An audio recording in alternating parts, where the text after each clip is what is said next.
Mád is a tiny village amidst the wine-growing slopes of the Tokaj region in Hungary. The Tokaj is the most famous wine ever produced in Hungary. It has since the 18th century been known as Vinum Regum Rex Vinorum, Wine of Kings, King of Wines. This rich and increasingly famous wine-growing district attracted many Jews from Eastern Europe, mainly those who lived in Poland and Galicia. Hundreds of Jewish families escaped from before the continuous pogroms and settled in the beginning of the 18th century at Mád and the surrounding regions. As Mád's Jewish population began to flourish by the end of the 18th century, they built a magnificent synagogue in Baroque style between the Catholic and the Reformed Church as evidence of the peaceful coexistence of these communities in this period. The Synagogue of Mád was selected as one of the 100 most beautiful synagogues in the world. The synagogue at Mád has a finely decorated interior with Polish-Lithuanian influences and a remarkable bema, a platform from where the Torah is read aloud, with 4 columns that support the 9-sectioned vaulted space, as well as the Torah Ark, which has been built in 1811. The synagogue is richly decorated with Hebrew inscriptions. We do not have to forget that the Jews settled in the Tokaj region belonged to the so-called Hasidic or ultra-Orthodox movement of Judaism. They used the Yiddish language in everyday life and Hebrew in liturgy, prayer, and of course when they read the Tanakh or Hebrew Bible. Where I'm standing now is the entrance of the Synagogue of Mád. Right above the entrance of the synagogue we can see 4 letters in the meaning of numerals. Tav, which is 400, Kof, which is 100, Nun, which is 50, Het, which is 8. All these equals to 558. Using the so-called Minor Era calendar, we must add 1240 to this number, which equals to 1798. This Minor Era also counts from the creation of the world, but without the thousands. Thus, the synagogue was in all probability built in 1798. Now, if we step into the foreground of the synagogue, we find another interesting inscription painted on the wall. It is above the money box, built from stone. So this is a famous scriptural verse from the Hebrew Bible, and this is the box above it. The text is a direct quotation of the Hebrew Bible. A gift given in secret soothes anger. Proverbs chapter 21, verse 14. As you can see, some of the letters were painted in red, and a separate small V-shaped sign was placed above them. This is a chronostich or chronogram, very popular in the Baroque age.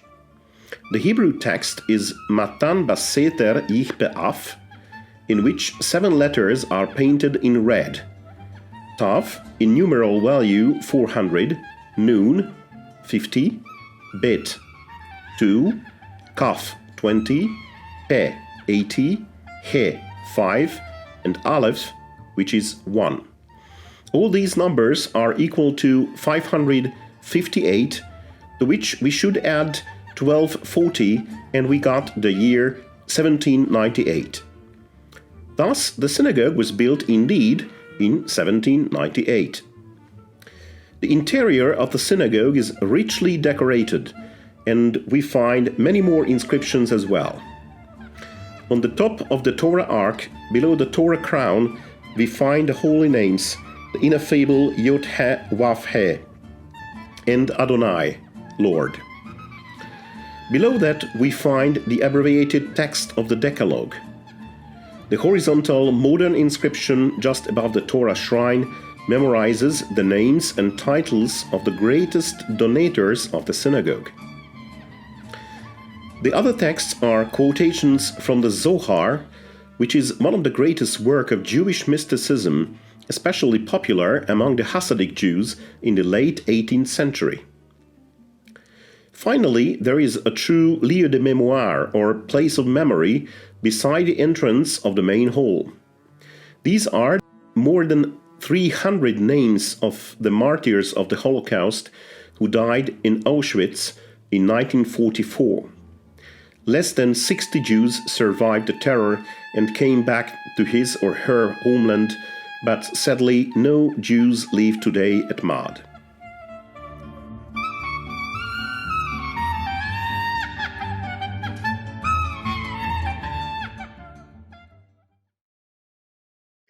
And now let us turn to the late antique synagogue inscriptions. Although we can find a considerable number of references to ancient synagogues in the literary and epigraphic sources, only a dozen Jewish synagogues have been excavated yet in the Western Diaspora, and not a single one east to the Euphrates. The archaeological remains derive from all parts of the former Roman Empire, ranging from Dura Europos in Syria to Elche in Spain. Notwithstanding, nearly 200 synagogues have been identified to this date in the late antique Palestine from the mid-3rd to the 7th century. The Beit Alpha synagogue was uncovered in 1928 by members of the nearby kibbutz Hefziba, who stumbled upon the synagogue's extensive mosaic floors during irrigation construction. Excavations began in 1929 under the auspices of the Hebrew University of Jerusalem and were led by one of the first Israeli archaeologists, Eleazar Sukenik. The synagogue was built during the reign of Roman Emperor Justin I in the beginning of the 6th century. Researchers of ancient Judaism were truly shocked by its mosaic floor depicting human figures, as well as a big zodiac wheel in the middle of the synagogue.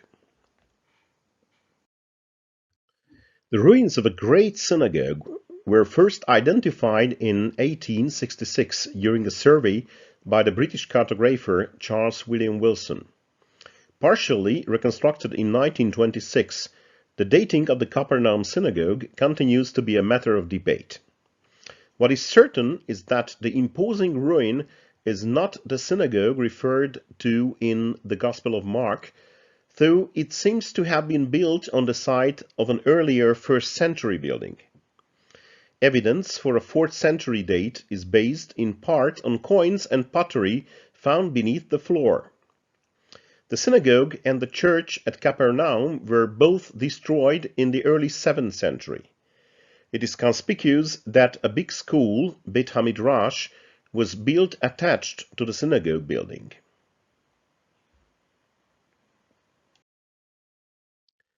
The synagogue at Ein Gedi was first built at the beginning of the 3rd century, but underwent far-reaching renovations during the 4th and 5th centuries. Its mosaic floor, which contains only representations of animals and a very special Aramaic inscription, is a matter of debate to this day. The synagogue was destroyed by fire, probably during the reign of the Emperor Justinian in the 2nd half of the 6th century, a period of severe persecution of the Jews. Among the items in the destruction debris was a unique find, a 30-centimeter high 7-branched candelabrum. At Sardis, the modern Sart in Turkey, the joint archaeological excavations in 1958 by the Harvard and Cornell universities unearthed perhaps the largest and most impressive synagogue in the Western Diaspora yet discovered from antiquity, yielding over 80 Greek and 7 Hebrew inscriptions, as well as numerous mosaic floors and wall paintings. The ancient synagogue, located in ancient Ostia, the seaport of Imperial Rome, is the oldest Jewish synagogue in Europe, yet uncovered outside Israel. The synagogue building dates from the reign of Claudius and continued in use into the 5th century. There is a scholarly debate about the status of the synagogue building in the 1st century, with some maintaining that the building began as a house, only later converted to use as a synagogue, and others arguing that it was used as a synagogue from the 1st century onwards.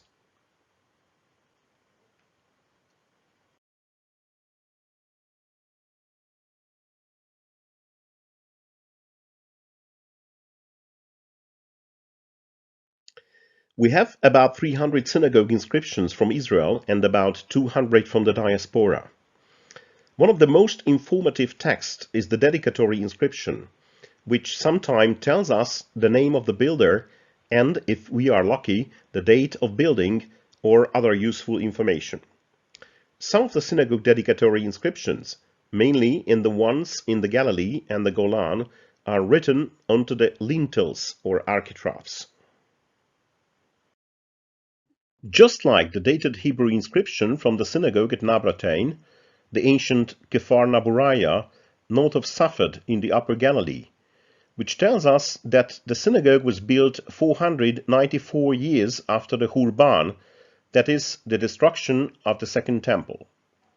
Using the Hurban era in the dating of inscriptions is very rare. The text says as follows: built 494 years after the destruction of the temple under the leadership of Hanina ben Lizar and Ludiana bar Yuden. This highly interesting painted Aramaic dedication originates from Dura Europos synagogue, to which we will come back later, and tells us that the building was built under the Roman Emperor Philippus Araps in 254 AD.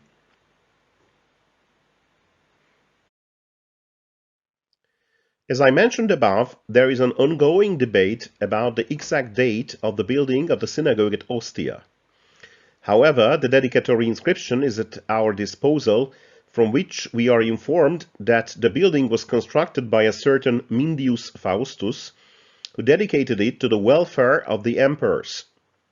The use of plural, Augustorum, probably indicate a joint rulership, for example under Marcus Aurelius and Lucius Verus. It is also interesting that the text makes a special emphasis on the ark, Kibotos, which erected to the sacred law.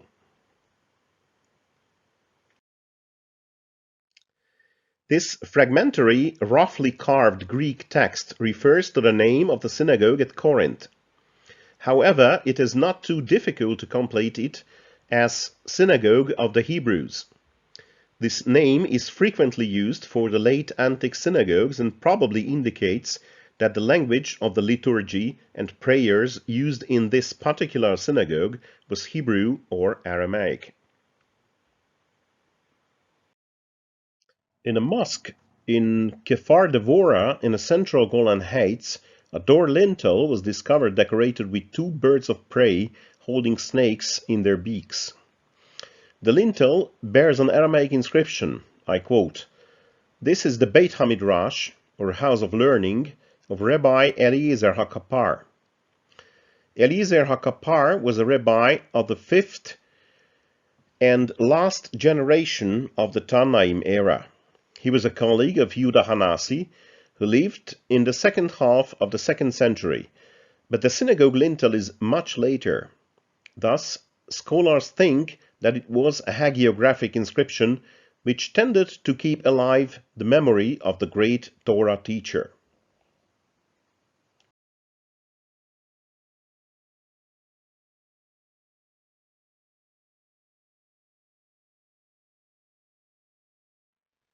The appearance of zodiac signs in a half-dozen synagogues across the late antique Palestine from the 4th to 6th centuries has been one of the most staggering of all iconographic issues on the past century, owing, of course, to its blatantly pagan overtones.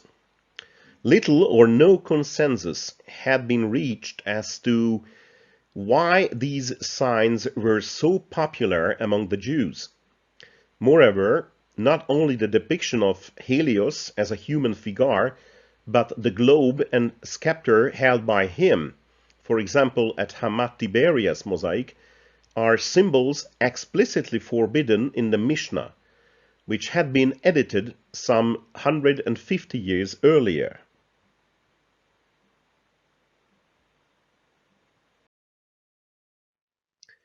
The Synagogue of Rehov, some 4 kilometers south of Beit Shean, was found in 1973 with a huge floor mosaic, 4.3 by 2.7 meters, with an accompanying text written in 29 lines comprising a total of 350 words, with an average length of 4 meters to each line. It begins with the salutation Shalom, followed by a long halachic text, and ends with the salutation Shalom, followed by an appendix where it lists some 18 towns in the vicinity of Sebaste, Samaria, whose fruits and vegetables were exempt from the tithes and the stringencies applied to seventh-year produce.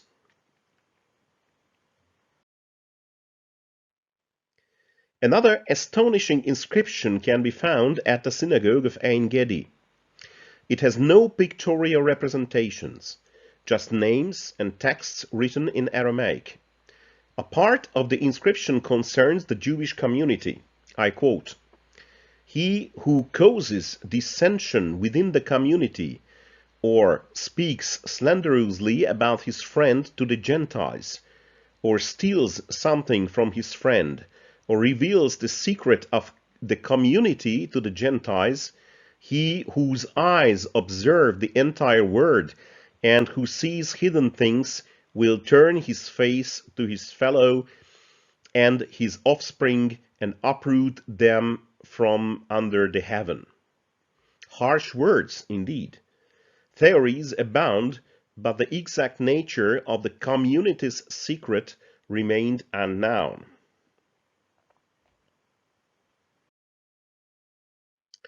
Ancient synagogues are filled with donator inscriptions.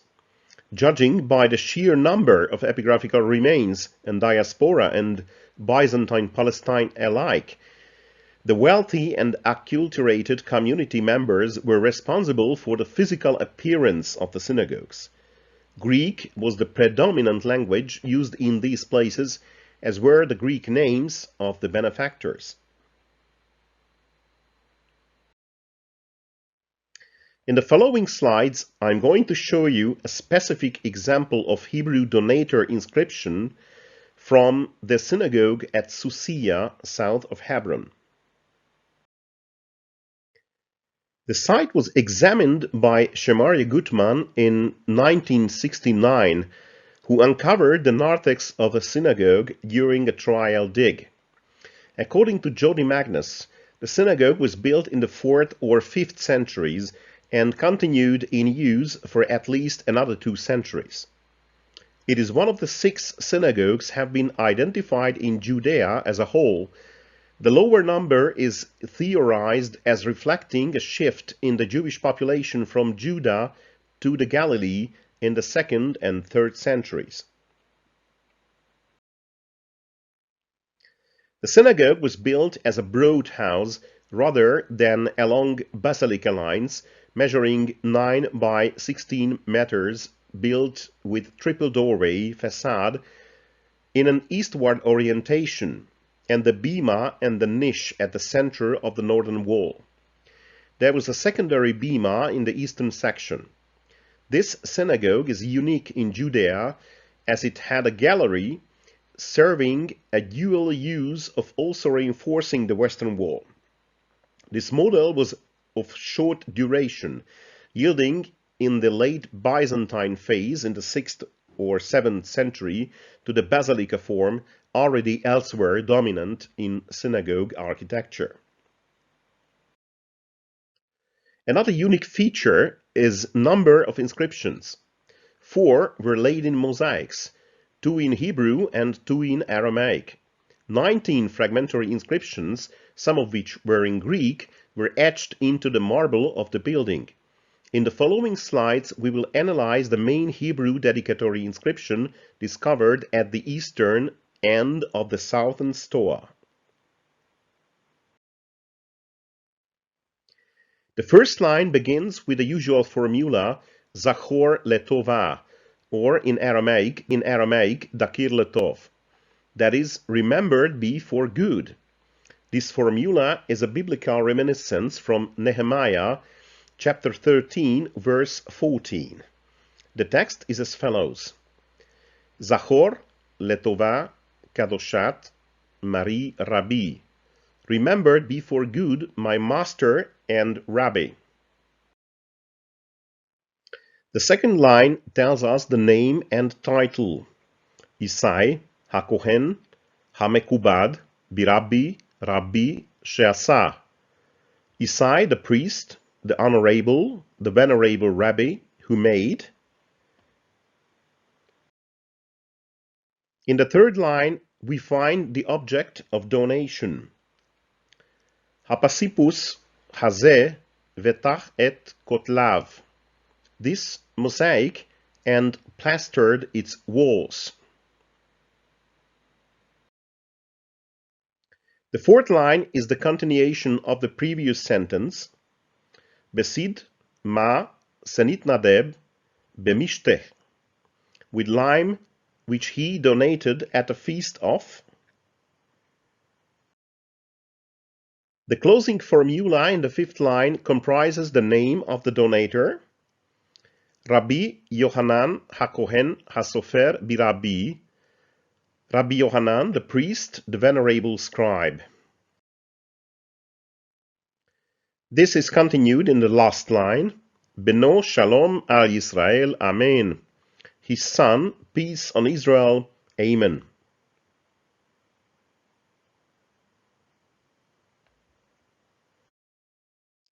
In the Synagogue of Ostia, we find another interesting feature of the mosaic.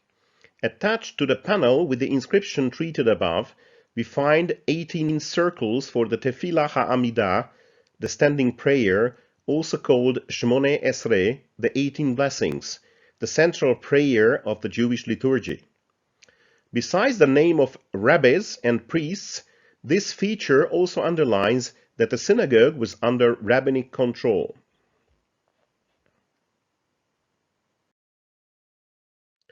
It is all the more interesting because we find another intriguing Aramaic inscription with the names Rahama, which is frequently used by the rabbis to either God or the sacred scriptures, and Yeshua, that is Jesus. Although we saw that the Ostia synagogue was in all probability under rabbinic control, some say that this inscription refers to Messianic Jews.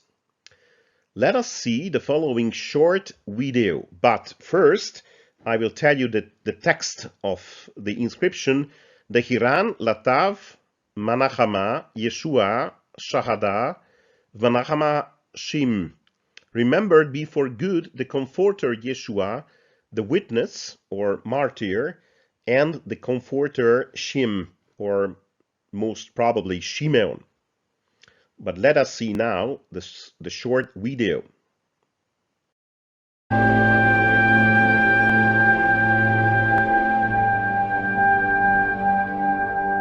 אבל אם אנחנו נראה את זה, זה כתוב בארמית, וכתוב ככה, דחירן לטב, אני מתרגם, זכור לטוב, מנחמה, המנחם, ישוע,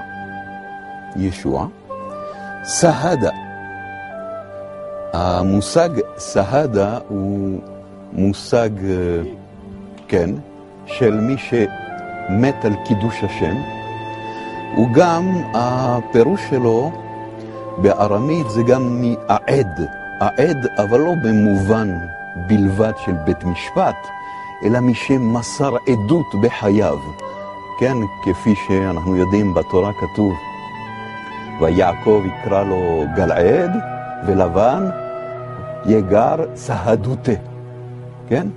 אז סהדה זה שהיד, זה מי שמת על קידוש השם, בלטינית זה מרטיר. כן? זאת אומרת שיש לנו פה שם אחד בוודאות, ישוע, התואר שלו המנחם, ומת על קידוש השם, הוא גם עד, ויש לנו עוד שם שהוא שימ, ואפשר לשער שמדובר בשמעון. וכאשר הלכתי ושוחחתי עם אנשי המקום פה, אלה שחפרו ואלה שחקרו, מה זה אומר? כתובת כזאת. אז הם אמרו, כל זה מקרי לחלוטין. זה כל כך חלש כל העמדה הזאת. זה כאילו לא רוצים לקבל את זה, שכנראה המקום הזה היה מאוכלס על ידי יהודים משיחיים שראו את עצמם כיהודים לכל דבר. מבחינתם הם יישמו את היהדות. הם האמינו בישוע כמשיחו של ישראל. ואני חושב שהנושא הזה היה דיון ציבורי עמוק ורציני בין החוקרים, ומפני שזה לראשונה אזכור בתוך בית הכנסת של ישוע. זה צריך להיות סקופ עולמי. איך הדבר הזה מוצנע לחלוטין?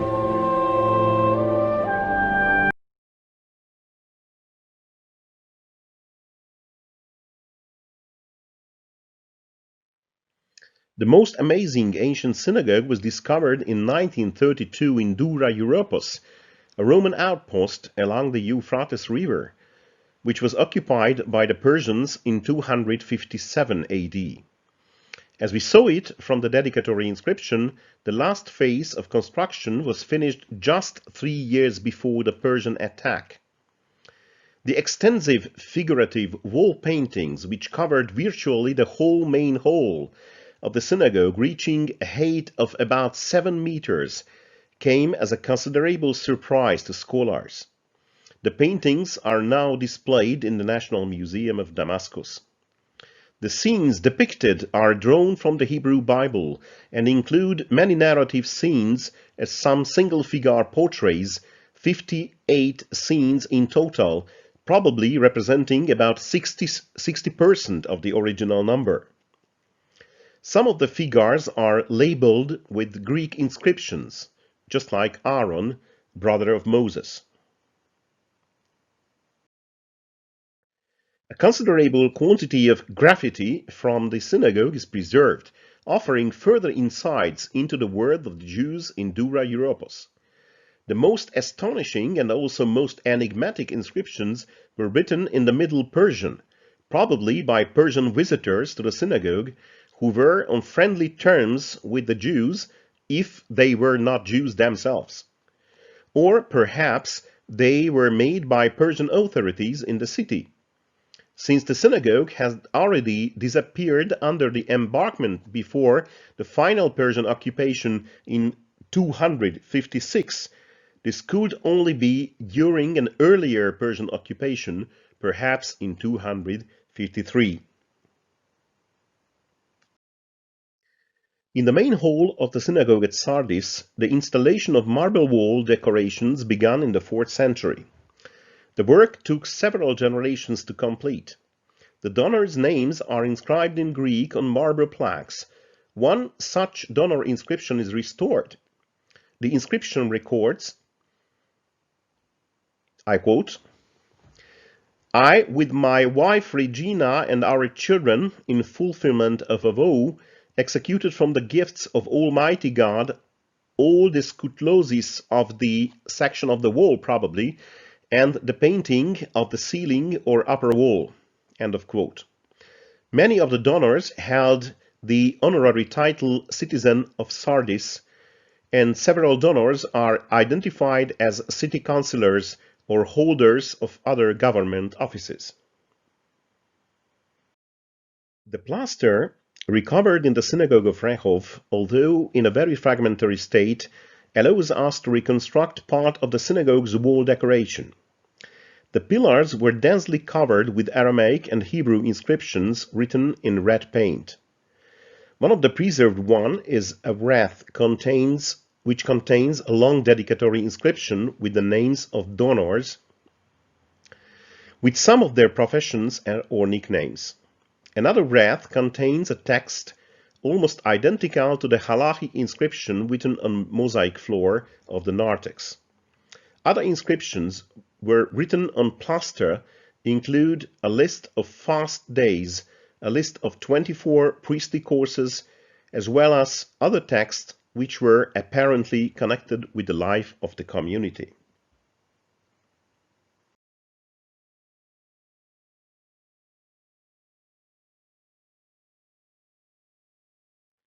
This Greek inscription on the 37-centimeter wide marble plaque is one of the most intriguing amidst the circa 80 other epigraphic material found at the Sardis synagogue. Since the concluding imperatives, read and observe, surely relate to the reading and observation of the law, the inscription was almost certainly displayed in connection with the Torah shrine.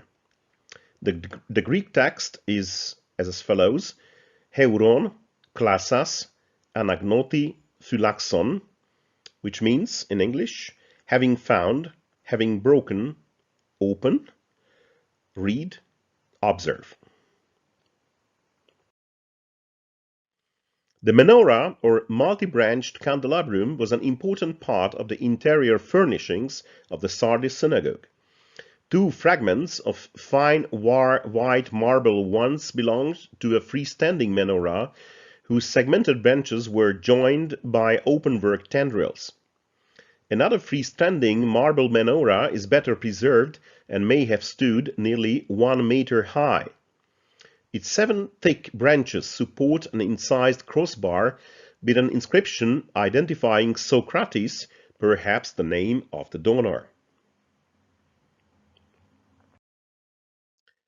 As we saw before, almost all parts of the synagogue was donated or financed by someone.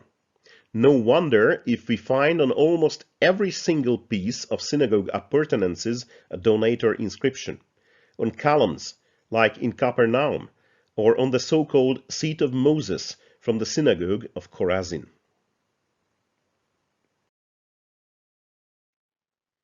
Finally, in the end of our tour in the epigraphic world of late antique synagogues, I would like to ask you some thought-provoking questions.